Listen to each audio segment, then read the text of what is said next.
Hello Panther families! Welcome back to Parent University, your guide for empowering student success.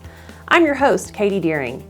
Today we will dive more deeply into course selection, specifically the factors you should consider when helping your child request courses for next year. Let's hear from a member of our counseling team as we take a closer look at the requirements for course selection.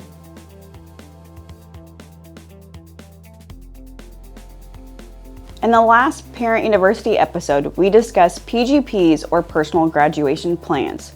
Per the Texas Education Agency, a student must earn 26 credits in order to graduate. A PGP guides counselors and students to ensure that all 26 credits earned align with the state's graduation requirements. Many of these credits are outlined by TEA. For example, a student must earn 4 English Language Arts credits, and they are listed as English 1, English 2, English 3, and English 4, or approved alternate course.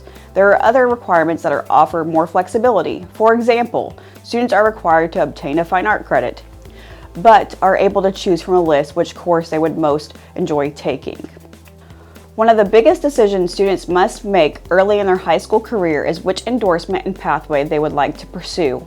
This decision will determine the majority of your child's electives each year. We do our best to provide opportunities such as the course fair for students to explore various pathways and ask questions to see which area is a good fit for them. We know that endorsements and pathways can be very confusing, so our next Parent University will focus specifically on this part of PGPs.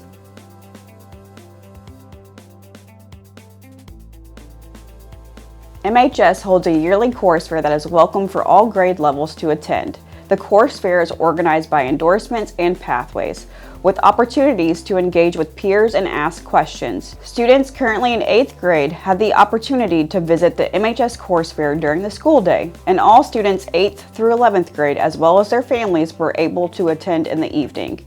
Additionally, 8th grade students received a visit from MHS counselors to go over requirements and electives for course selection. Each middle school hosted a parent information night to go over any additional questions regarding the process. Before turning in their course selection sheet, students will meet one-on-one with their campus counselor to review their PGP and discuss their course selections.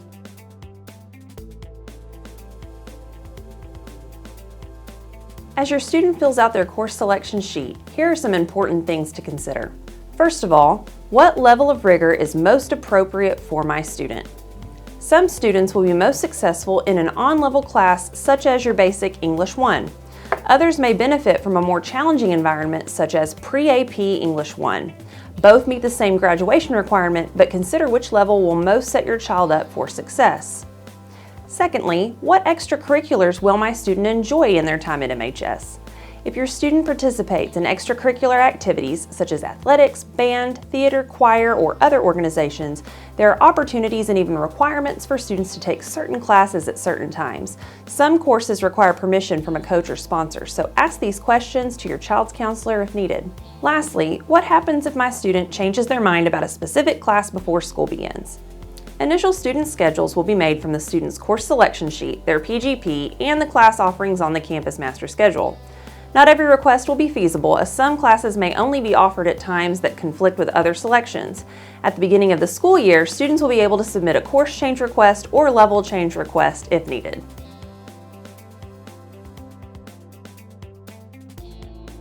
The campus counseling team will ensure that all requests are entered into Skyward. Counselors and administrators will use the request and numbers of students to create the master schedule.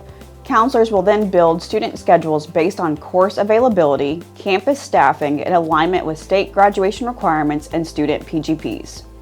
Thank you so much for joining us for this week's Parent University. We have linked several resources below to help you guide your child through their course selection. We are always available if you have further questions. And if you have ideas of other things you'd like to know, feel free to click that survey button below and let us know. And as we say at MHS, go to and go Panthers.